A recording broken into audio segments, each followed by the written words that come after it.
So, ladies and gentlemen, it's my pleasure today to welcome to the next Quantum Leap business show the CEO of the next Rugby League World Cup to be held here in England in November.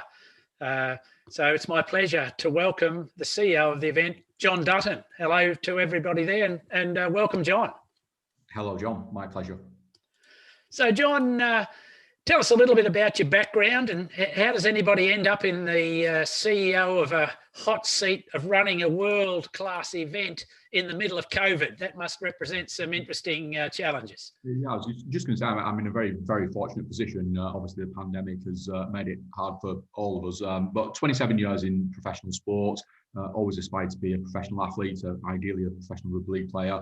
Realised I was neither brave enough nor good enough, John. So a career in sports administration, but I've worked in football, in cycling, worked on the Tour de France, worked on the UEFA Champions League, so worked on big events and started my career in golf on the PGA European Golf Tour. So no rugby league, and it's my third World Cup. Wow.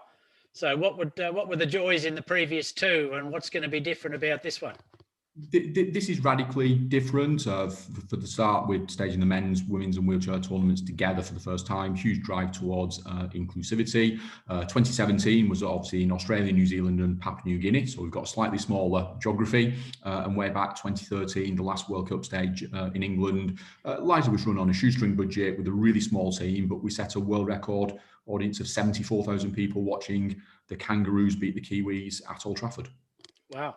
Okay. And so, there's going to be a few challenges with organisers like yourself, assuming that the crowds will have been able to be returned by the time the event's on.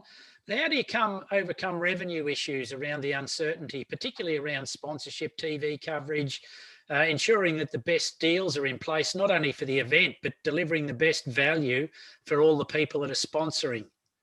Yeah, it was a challenging environment before the pandemic, and certainly the pandemic has accelerated some of that complexity. The key word you said was uncertainty, and that's been the hardest thing of all. We're in a good position. We negotiated in the UK a deal with the BBC, who will cover every minute of every game live, and we're actually just out in the Australian and New Zealand market. So that has had to be put on hold. So that's something that we would have locked away at this point in time. From a sponsorship perspective, again, we've done quite well. We've now onboarded 10 partners. And it's been a long process, John. So it's been about selling our vision, about understanding other people's values, and that synergy between the brands. But yeah, we've started early. We've done very well. We're in a great position, but it's hard work and it is a very, very tough environment. Yep. So is there any opportunities for British businesses to get involved with the event in any way? What are they? Yeah, there are, and we are still onboarding partners, having some really great conversations. We've got a really extensive corporate hospitality program as well. So there are still ways for people to get involved. And we want this to be a celebration of humanity post the pandemic. As you say, bringing people together. We're very confident that crowds will be attending our event in huge numbers. So yeah, it'd be great for any brand to be associated with something that has inclusivity, social impact and purpose at its heart. Yep. And so you mentioned before that there's not only the women, but the wheelchair events are on contemporaneously. So I guess that would reach out to a certain market that want to get involved in diversity and whatnot as well. Absolutely, and we take an approach all the way through around equality, the inclusive approach that every athlete will be treated the same, equalising participation fees, introducing prize money, and that's a real step forward. Wheelchair rugby league, when you ask many people, have they seen wheelchair rugby league, they say yes, and it's actually the Paralympic version that they've seen. This is 80 minutes in a wheelchair, men and women, disabled and non-disabled athletes playing together. It's brutal, it's fast, it's skillful, and we really do think that we'll massively impress, or the athletes will impress a huge audience when they see true wheelchair rugby league. It sounds something that's different and worth checking out for sure. You talk about being a pop-up business, Jon, with 4 values. Can you just elaborate there a little bit? Yeah, I mean, this is a project. It's got a start, it's got a middle, and it's got an end. So when the trophies are lifted and the fireworks go off at Old Trafford, pretty much our job is done, and the company will be wrapped up. We are values led.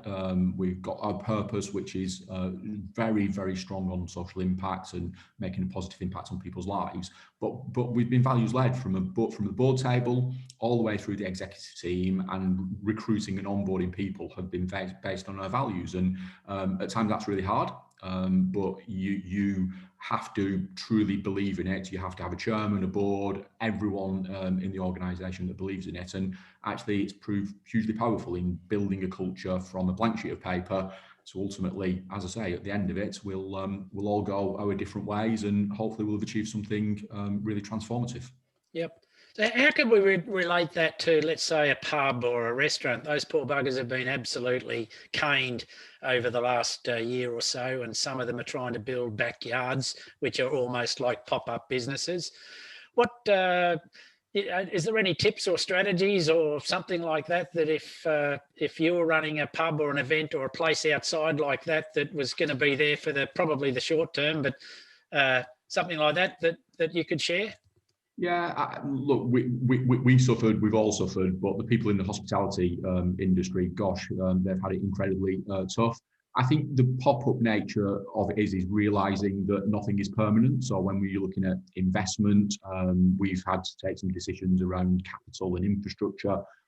So we've had to be really nimble with that. And I think more than anything, it's about mindset. It's about being positive, being hopeful, being optimistic.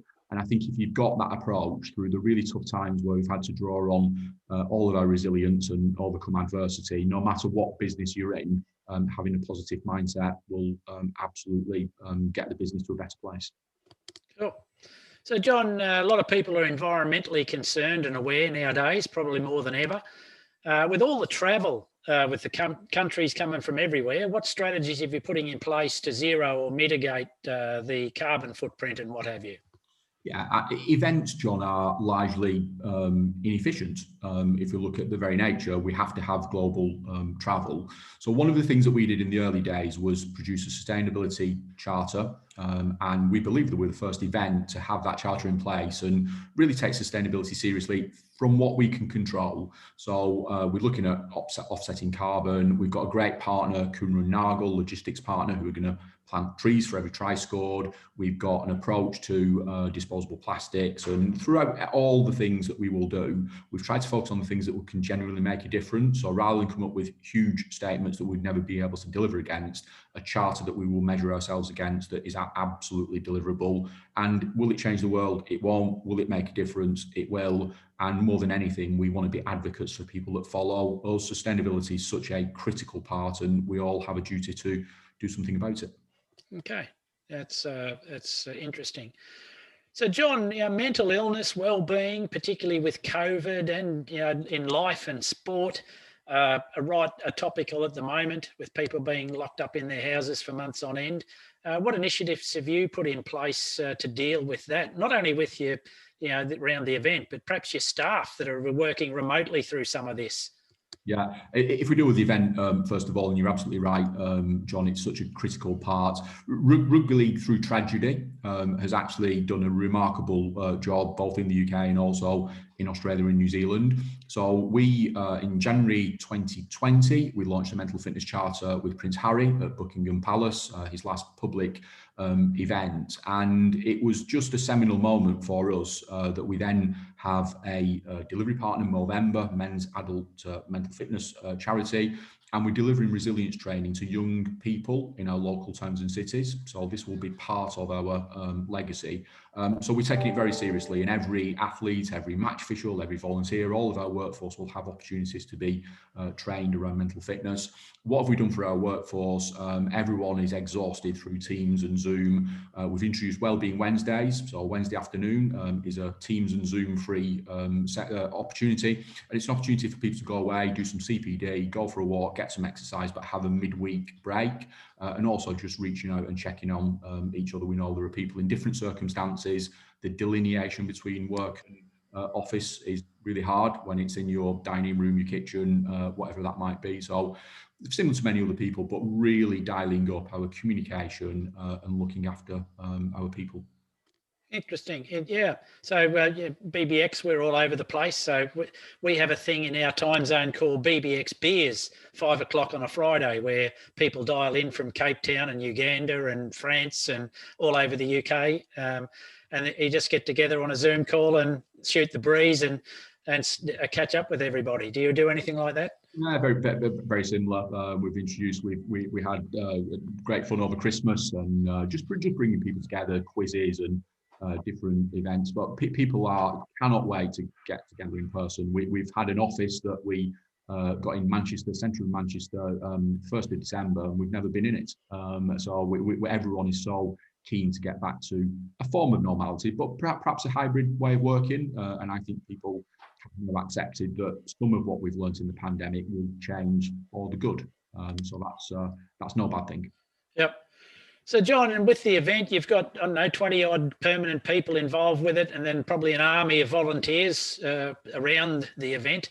How do you motivate a team like that's coming to one of these pop-up events where I guess, they're not going to see beyond November, most of them? Yeah, our team's much bigger now, John. We started off with just 2 of us at the start, and for many, because I started on the project in 2015, so it's 6 years of my professional career. We're just about 65 people working with us at the moment. We're going to have a workforce of just over 2,000 volunteers. How do we motivate people? It's actually, my job is really simple in that respect. I'm surrounding myself with high quality, really talented people. We've got some diversity of thinking, and everyone's motivated for delivering the biggest and best ever Rugby League World Cup. So actually team motivation, overcoming some of the challenges as you referenced in the pandemic, but there is no shortage of positivity, motivation, and people just wanting to do the best because they realise this really is a huge opportunity in their professional career. Yeah. So, John, everybody has to deal with COVID, and with doing an event like this where you've got bubbles and we read about, footballers going off and partying, and you've got wheelchairs running around and well, pardon the pun, but getting about. You've got logistical issues with, a lot of venues that you're moving stuff about. You'll probably have crowds to deal with a bit of luck. That are able to attend the event. And we've got many event organisers that'll be on this call that struggle with maintaining COVID security and whatnot. What would be a couple of tips that you could implore to somebody that's in that same boat? I think my main piece of advice is plan early, decide late. The environment is so unstable, things are so uncertain. I think we're all used to, as event organisers, having a plan, being nimble, but largely sticking to the plan. We've thrown out several plans already because the environment has changed so radically. So I think it's just that agile approach that we've got to take. We don't know how many people are going to be in the venue. We don't know what measures we'll have to make with COVID. International travel and quarantine is a real challenge at the moment. So we've almost got to have several different plans, but all that planning, if we can plan early, decide late, I think that will get us to as good a place as can be expected. Interesting. On my last show, I had Major General James Short, CBOBE, took the British forces into Bosnia, and he was talking about a plan and almost like having 2 flanks. And talking about having a worst case scenario and a best case scenario, and making sure that the actuality happens somewhere in between that. We've got gold, silver and bronze. There are 3 scenarios, and you're absolutely right. If we end up somewhere in the middle, we'll be in a really good place. But it's just, if we were doing this interview 18 months ago, my answer to that question would be radically different. And actually, we will all have learned so much through the pandemic, through some of the adversity that we've had to face. I had Jeff Fennick, 3-time world boxer, on the last event, and he trains Mike Tyson, and that was Mike that said everybody's got a plan until you get a punch in the face. So interesting stuff there. So John, you've got an interesting flow on too, because you're going to hand over to France in 2 years. So what continuity or what continuation planning that helps the next guy get a better event than what you did, on the understanding that if they keep doing that every event gets better and better? We're absolutely bought into that, John. So we want to stage the biggest and best ever Rugby League World Cup. We want then whoever comes after us to stage the biggest and best ever, and so on. So from a knowledge transfer perspective, sharing wisdom, and we've already, first of all, we travelled a lot before the pandemic. We were out in Japan for the Rugby World Cup and travel relentlessly to learn, but we want to pass that on. And that's not just in rugby league, it's not just in sport. Whoever wants any of our wisdom or knowledge can have it, because we all want to get better, and we all want to share that in a really selfless way. John, you've been around sport and sporting personalities for a long, long time. What, without being too sensational, I don't want to get it on the national news anywhere, although the PR would be all right. What incidents and accidents or funny moments have you run across that might stand out, that give the people a bit of a tickle? Gosh, yeah, maybe I'll answer this carefully, John. I just think dealing with professional sport, first of all, what a wonderful thing to do. It's fair to say that we have seen some athletes who like to enjoy themselves after games, which has caused one or two headaches, particularly those travelling internationally. We attempted in 2013 to play a game in Ireland, in Limerick, and then we put both teams on the same plane coming home. And it's fair to say that was an interesting journey for all concerned. But yeah, nothing too sensational, other than just the pleasure of being involved and working with professional athletes, having fun. You know, we all come to work, we all want fun, and we certainly in my career I've had plenty of fun and plenty of great experiences. So if you've surrounded yourself with a lot of well-known people over a long period of time, what would be the most interesting person that some people might know of that you've encountered, and what made them interesting? I think from an athlete perspective, I started my career on the European Golf Tour. I got the privilege to meet Severiano Ballesteros, who was just an inspirational individual, looking through all the different athletes, working on the Tour de France with some amazing cyclists, working in rugby league, people like Jonathan Thurston, Cameron Smith, Billy Slater, Greg Inglis from Australia. You know, truly people I've always looked up to. So just learning and watching, maybe as much as learning about how they go and play their trade. Professionally, yeah, without calling anyone out, because I've just worked with such inspirational people throughout my career. And I've got a real great appetite to learn, and 27 years into my career, I'm still learning, and I have just a thirst and a desire to do that. And that really does excite me when you find people that have diversity of thought, just different thinkers, and we can all learn. So yeah, nice answer. So if you had your life over again, John, starting again in your professional career, what would you have increased, decreased, or changed? Maybe worked harder to be a professional athlete. That's overcome my fear. I'm not sure I would change very much up to this point, John. I think my advice, and I work with and I'd lecture and talk to a lot of young people, and it's always been about follow your dreams. And I followed my dreams. I've worked in professional sport. I've had some amazing experiences. There'd definitely be some things I'd look back and think, gosh, I wish I wouldn't have done that. But maybe through some of the mistakes as well, you know, we learn. We always learn from fast failure, and some of the things we've done over the last 5 years we haven't got right. There's some of the things over the next 6 months we won't get right, but that's life, isn't it? And life is at times tough, but life at times is incredibly rewarding, and I certainly find myself in a really privileged position. So John, what's next on the horizon after the pop-up stand disappears? I think delivering the tournament, perhaps going for a lie down in a dark room for a little time, and then yeah, getting up and seeing what's next. I want to work in sport. I have a huge passion for international sport and events, but yeah, maybe we'll wait to see what the next few months brings. John, it's been a delight to have you on the show, and I'm certain that people, particularly in the event space and hospitality, have learnt some interesting ideas from our conversation today. It's been my real pleasure to have you on the show, and all I can do is thank you very much for being a part of it. Thank you very much. My absolute pleasure, John.